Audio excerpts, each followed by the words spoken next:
राधे राधे दोस्तों, आप सभी को देवउठनी एकादशी की ढेर सारी शुभकामनाएं। दोस्तों, इसे प्रबोधनी एकादशी, देवोत्थान एकादशी भी कहते हैं।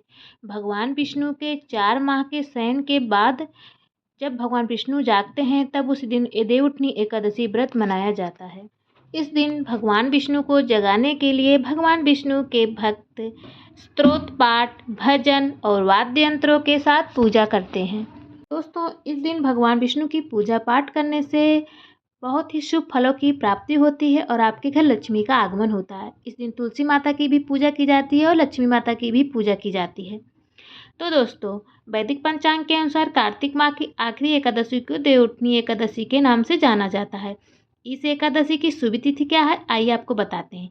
1 नवंबर को सुबह 9:11 पर शुरू होगी और इसका समापन 2 नवंबर को सुबह 7:31 पर होगा।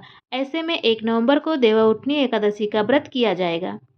अगर आप भगवान विष्णु की कृपा प्राप्त करना चाहते हैं तो देवउठनी एकादशी के दिन सुबह पूजा अर्चना करें। इसके बाद मंदिर या गरीब लोगों में अन्न, धन और पीली चीज़ों का दान करें। ऐसी धार्मिक मान्यता है कि एकादशी के दिन इन चीज़ों का दान करने से धन लाभ का योग बनता है और भगवान विष्णु की कृपा से बिगड़े काम पूरे हो जाते हैं। अपनी एकादशी का व्रत करते समय कुछ चीज़ों का ध्यान रखना बहुत ही ज़्यादा जरूरी है। दोस्तों, एकादशी के दिन चावल को नहीं खाना चाहिए, किसी से बात विवाद नहीं करना चाहिए, लड़ाई झगड़ा से बचें, काले रंग के कपड़े ना पहने, हो सके तो पीले रंग के कपड़े पहने, किसी के बारे में गलत ना सोचें, अपने मन को एकदम शुद्ध रखें, घर और मंदिर की साफ सफाई का खास ध्यान रखें, पूजा पाठ में एकदम शुद्ध चीज़ का प्रयोग करें, भगवान विष्णु को पंजीरी का भोग अवश्य लगाएं। तो दोस्तों, अगर आपका व्रत पूरा हो गया है तो दूसरे दिन द्वादशी तिथि को इस एकादशी तिथि का पारण होता है। द्वादशी तिथि पर सुबह स्नान करने के बाद घर और मंदिर की सफाई करें। इसके बाद सूर्यदेव को अर्घ्य दें। विधि पूर्वक भगवान विष्णु और माँ लक्ष्मी की पूजा अर्चना करें। विष्णु चालीसा और मंत्रों का जप करें। सात्विक भोजन का भोग लगाएं। भोग में तुलसी के पत्ते जरूर शामिल करें। प्रभु से जीवन में सुख शांति की प्राप्ति के लिए कामना करें। इसके बाद लोगों को प्रसाद का वितरण करें और स्वयं भी ग्रहण करें। देवउठनी एकादशी का पारण अगले दिन यानी द्वादशी तिथि पर किया जाता है। इस बार इस एकादशी व्रत का पारण 2 नवंबर को किया जाएगा। इस दिन दोपहर 1:11 से लेकर शाम 3:23 के बीच व्रत का पारण कर सकते हैं। व्रत का पारण करने के लिए आपको क्या चीज़ें खानी चाहिए दोस्तों, आइए आपको बताते हैं। एकादशी का पारण सात्विक भोजन से करना चाहिए, जिसमें तुलसी दल, फल, दूध, दही, मेवे और चावल शामिल है। पारण करते समय प्याज, लहसुन और बैगन जैसे तामसिक भोजन से बचना चाहिए।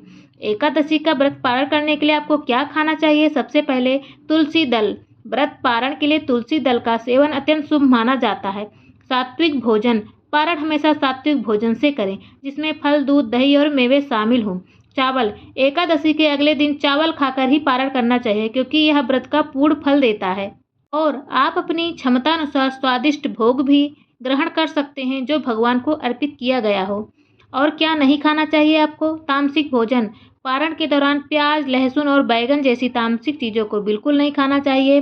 अन्य वस्तुएं हैं मूली, साग और मसूर की दाल जैसी चीज़ें भी नहीं खानी चाहिए। तो दोस्तों, ये रही आपकी एकादशी व्रत का पारण का नियम। तो दोस्तों, अगर जानकारी आपको थोड़ी सी भी अच्छी लगी हो तो प्लीज़ वीडियो को लाइक करें, चैनल को सब्सक्राइब करना बिल्कुल भी ना भूलें। ऐसी और भी अच्छी जानकारी आपके लिए लेकर आते रहेंगे। तब तक आप अपने घर में रहिए, स्वस्थ रहिए, मस्त रहिए, खुश रहिए। चलिए मिलते हैं अगले वीडियो में, तब तक के लिए राधे राधे।